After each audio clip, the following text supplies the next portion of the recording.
But other than that, we've been playing quite a few games together, like Hyperscape, the new Ubisoft's new Battle Royale. Everyone's got one now. Ubisoft just joined the fray with their Battle Royale, and they added some unique things. Yeah. Let me tell you. I think the Battle Royale, so it's a hot take, okay? The Battle Royale, I think it's solid. I mean, the Battle Royale formula is fun. 100 people drop down, one person wins, or one team wins, whatever. I do like a Battle Royale. It's addictive. It's always like one more game, whatever. But there's something with Hyperscape that I can't tell you what it is, but it just doesn't click with me. There's something off about it. But that's just my initial impression. But I don't know. So, what are your thoughts? Yeah, I kind of feel sort of the same. But I think we have to explain what the differences are quickly. So Hyperscape differentiates itself in some big ways from like Call of Duty Warzone and Apex Legends and stuff like that. And I think the main difference to me is just how it handles weapons. So you have you got weapons scattered around the map, and it's basically like one weapon per like class of weapons. So you've got one assault rifle, you've got one like revolver, one automatic pistol, one minigun, one shotgun, blah blah blah. And the difference here is you're not finding attachments or better rarities of weapons to pick up as the game progresses. You're essentially trying to find duplicates. And every duplicate of the weapon you have equipped will level up your weapon to I think it's like five levels max. Yeah. And each level brings with it a certain perk. So like extended mag or additional damage or whatever. And I mean, I was playing with you and John Markle. And both of you made a very good point, which I like started agreeing with the more we played, is that the game really feels like a battle between who has a highly, a kitted out weapon versus not a fully leveled one, because the damage scaling is just so ridiculous between them. Yeah, no, so I agree. It feels like, I think John Michael also pointed out that where a game like Apex, for example, doesn't discriminate against players, is that in Apex you'll pick up a weapon and it'll do the same amount of damage. Where the advantage comes in is the fact that you might have an extended mag or a grip or like a better scope or something. But I as a person who's just picked up a R301 can still have a chance against someone who's got an R301 with a scope. Whereas in Hyperscape, it's a thing of, I've got a level 1 assault rifle. It's doing, for example, 10 damage per shot. I end up against someone who's got a fully kitted out rifle and it's doing way more damage per shot. Yeah, they're doing double probably, yeah. And the problem actually is that in Hyperscape, you can very easily stumble upon a fully kitted weapon. You could hit a crate and have a fully kitted weapon. I mean, it happened with us a few times. Yeah, the crates have the fully kitted ones straight away. So right from the get-go, you could go up against someone who's just been lucky enough to find this fully kitted weapon, and you it at an immediate disadvantage. Don't get me wrong, I know that having an extended mag and better scope is an advantage, but in terms of raw damage, it's not. So, I think on that front, it just, I don't know, it feels like, I don't want to say like unbalanced, because there's a lot of other factors that affected our playtime. Like the biggest one was obviously ping. Yeah, the latency is pretty bad.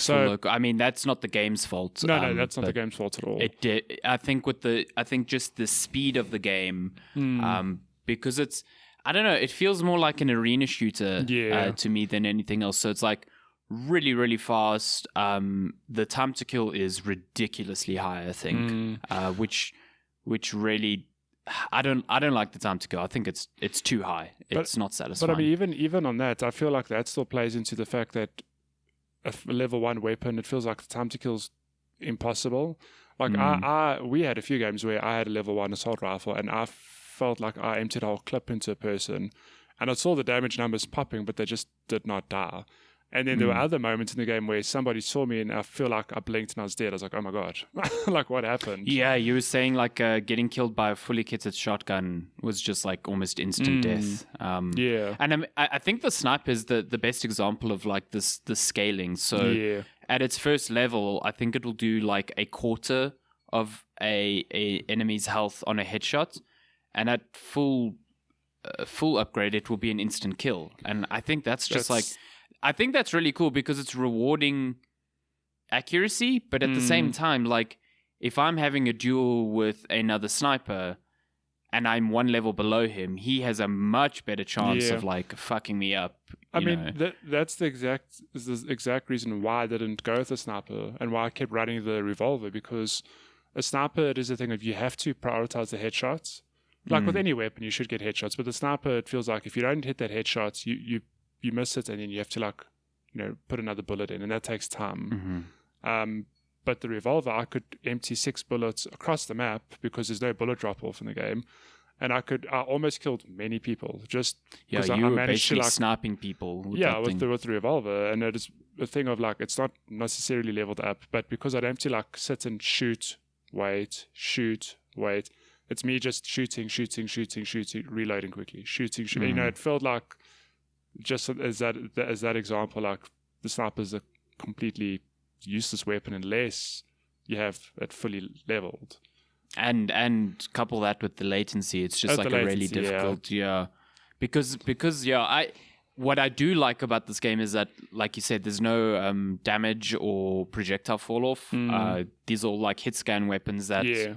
The majority are hit scan weapons. You have some lower speed weapons in there, like that Komodo and the Skybreaker, I think it was. Those like slow projectile weapons. But I like that the sniper feels like a railgun. Like I can snipe people from super far away. And that's just a preference of mine. I like arena shooters where that is a thing. I'm not a fan of I like PUBG and whatever, but in PUBG, I was never a sniper because my brain just doesn't work with the whole damage fall off and the bullet drop and stuff, and it's just not how I like to play shooters. So, I like clicking and seeing death. You know what I mean? Put that on a shirt. Yeah, exactly. Clicking and seeing death. In that respect, like I like Hyperscape. I also think the powers are pretty cool. So there's no classes in Hyperscape, but essentially you have 2 slots to pick up powers, which they're scattered around the map just like weapons, and they level up in the same way as weapons. You find duplicates and you level up your abilities, and they can range from anything from like a heal ability, a shield ability, the chance to put up a wall, the chance to transform into a ball and bounce around, which is super fun. I think it's really, really fun. I thought it was such a silly ability until I saw John Michael like evade a whole team for a good few minutes. Just that ball bounce is so good, and man, you can get some distance between you and enemies in that ball because you just bounce like crazy. I think your favorite is like a slam. Purely just for the mobility. Yeah, it propels you up into the air. It's pretty good. I was killed by a few people with slam, which sucked. But yes. Well, I mean, just on that, so where Hyperscape I feel differs to a lot of other battle royales as well is the fact that like if you play PUBG or Apex or Warzone or whatever, it tends to be a lot of open fields with like a scattering of buildings for the most part. Like there are small towns, whatever. Whereas Hyperscape it feels like a modern, a futuristic city where it's just buildings and streets. No, like a future European city. Yeah. It's actually funny. There's like literally a Notre Dame in this map. Yeah. So it's heavily French inspired because, I mean, Ubisoft is a French company. But like the reason I often favored Slam or Teleport was purely for mobility because like you can get to the top of a building by either parkouring your way up across the side or, breaking into it and then climbing up the stairs. So many stairs. Yeah, lots of stairs. Or you can just hit Slam and get to the top immediately. So I often favor that because it helps to be on a rooftop looking down at people or just surveying the map. I feel like you had to have a mobility. Like one of the powers had to be mobility because there were some matches where I was running like invisibility and armor, and you and John Michael would often jump up to a building and I'd be like, well, fuck. So you guys I can't get up there without taking stairs. Yeah, exactly. And So mobility items are a necessity, but the movement in this game just feels so damn good. That's one thing I can definitely praise the game for. The movement is really good. Like you've got your double jump, you can slide like you would in Apex, and getting around the map is a lot of fun. Like with or without slam or teleports, you can move around the map very quickly. Your movement speed is crazy fast. Yeah. So that's a green tick from me. Like and there's often people flying in the air. You, like you said, using slam to get up to buildings pretty easily. You don't have fall damage, so you're encouraged to change your elevation very quickly. Yeah. I think the mobility is my favorite part of the game by far. Yeah, I mean, for shooters like this, one of the best things you can do is make the movement feel real good. So I think that they really nailed that on Hyperscape. And I think that ties into the very unique respawn mechanic, which I think is pretty cool. I think it's pretty neat. So when I first saw it or read about it, I thought that's a really interesting twist on Battle Royale. So for the most part, in some Battle Royales like PUBG, you just die, for example. Apex, you can grab a teammate's spawn beacon, carry them to a spawn point, and they respawn. And now Fortnite does it as well, if I'm not mistaken. Yeah, Fortnite does something similar to that, yeah. And then like Warzone did an interesting where it's like you die, but you get another chance to come back because you get put into a gulag and you have a one-on-one battle. If you win, you respawn the map. Yeah. So you can purchase your teammates back. Your teammate back, yeah. But what Hyperscape does is that if you die, you actually can move around the map as like a ghost or whatever you want to call it. And in order to be respawned, you need to find somebody else who has died and then get a teammate to revive you there. It just becomes like a spawn point. So like I think can be your own death it can point. be your own, your own. Yeah. So I think it's hit and miss for me because it felt like often we would die and we would spend the rest of the map running, but our teammate could never get us up because there's just too much happening. Like it was very seldom that there's just a corpse lying around without somebody protecting it or whatever. Especially when teams know that other teams are looking for death points, so they often camp those points. Yeah.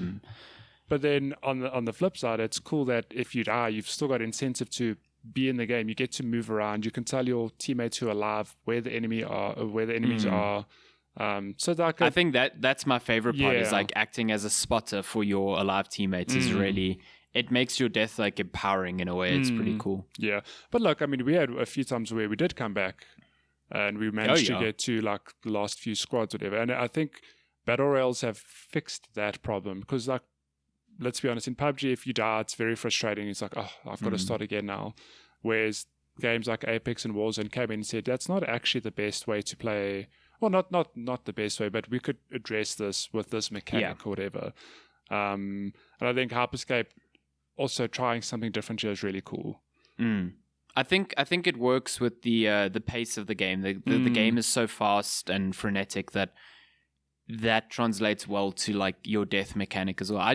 I really like that you can spot for your teammates, and I really like that when you're dead, your movement kind of stays the same, so you can still like move around really quickly. The only irritating part is you can't open doors. So that's true. Yeah. So like if you're in a building, you have to find the one place that you can exit or the one place that you can enter or whatever. Which is trapped. I mean, I get it. It would be havoc if like dead players could influence the world. Yeah.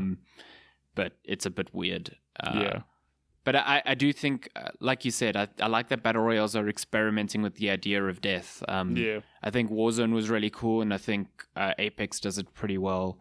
But I also think that they work within the pace of their game, and Hyperscape's no different.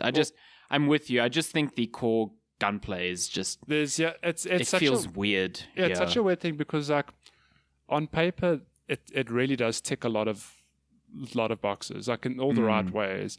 But I mean, we played on Tuesday like the whole evening. I played 4 or 5 hours of it, and I was like after 2-3 hours, we came like second the one match. I think. Yeah, it started to gel with me after a while. But after Tuesday, I was like, it's not. I'm not feeling it. But let me just try again on Thursday, and I still had the same sentiment of like, there's just something off about it. And again, like to be clear, we're playing from South Africa. Our ping isn't ideal, but like I can play Apex and I've got a high ping, but the game feels right. So it's a weird thing. No, I totally agree with you. I think what it is now is it's fun because it's like different and new. And again, like I just really like moving around in that world. Like I want Ubisoft to make a first person shooter with that movement. I don't know why they haven't, if it's been just sitting there. But yeah, it's not something I'm not going to play this game unless you're streaming it or something. You know what I mean? It is actually funny. One of my friends, Brad, I think, hit the nail on the head because we all sort of felt like this. He said Hyperscape is a really expensive advert for Apex because it honestly just made me, for example, I was like, it's been a long time since I played Apex. I should really, really give that a bash again. I'm sure Ubisoft's not super happy about that. No, look, that's an unfair thing to say. I think Hyperscape, it's got like a lot of things right. Like, sorry, I know I'm recapping now, but like just for us and for me, it just feels like there's just something off, and I can't put my finger on it. Maybe it is the weapons. Maybe it is I think it will have its audience. I think it's different enough, and I think it sets itself out more than enough that it's going to survive. It's not one of those battle royales where I'm like, ooh, don't see this having players in a month. You know, like when we play Crucible, I was immediately like, not for I me. don't see this surviving. But Hyperscape, I see 100% just chilling, and especially like with Ubisoft's commitment to their multiplayer games, like we've seen with Rainbow Six Siege. I think even if they struggle at the beginning, they'll find a way. Ubisoft, I think, have proven time and time again they are very good at launching a game, and it might be in like an average state or not a good state, but they're very good at fixing it. I mean, 100%. Rainbow Six Siege is a good example, and I mean it's not the only example. For Honor is a good example. For Honor, I think Division 2 is really struggling to get on that train because they keep bringing out expansions that look good, and then people just fall off of them so quickly. I think people fall off, but I know a good few people who still like really enjoy the Division. They play it religiously. So, but I know people that play. I just feel like it hasn't hit the same. Oh, maybe not the same. Yeah, same level as like Siege. Like Siege feels like it's just up there now. Like everyone is playing Siege, which is amazing. Yeah, it's actually kind of terrifying because I'm like, I know I'd love Siege, but to try and get into it now is. We really should just try one day. Yeah. We really should just try. I did see it on sale because it looks like a lot of fun. Was it this week? Every time I see it on sale, I'm like, oh, that's nice, but it's only like the base game. And then it's like, oh yeah, it doesn't have all the operators. But it's, if it's $150, it's enough for me to like dive in. I don't need to have all the characters and just give it a go, I think what puts me off about Rainbow Six Siege is the tilting. Yeah, the tilting's a bit, Have you watched somebody weird. play like a hardcore person play it? It's just like around They're always every just corner. tilting. I'm like, I don't know if I can do that. It's very, very slow paced. But like I said, I think you'll dig it because it's like your Counter Strike time to kill nonsense. Yeah. Good lord. Yeah, but that's that's Hyperscape. Yeah.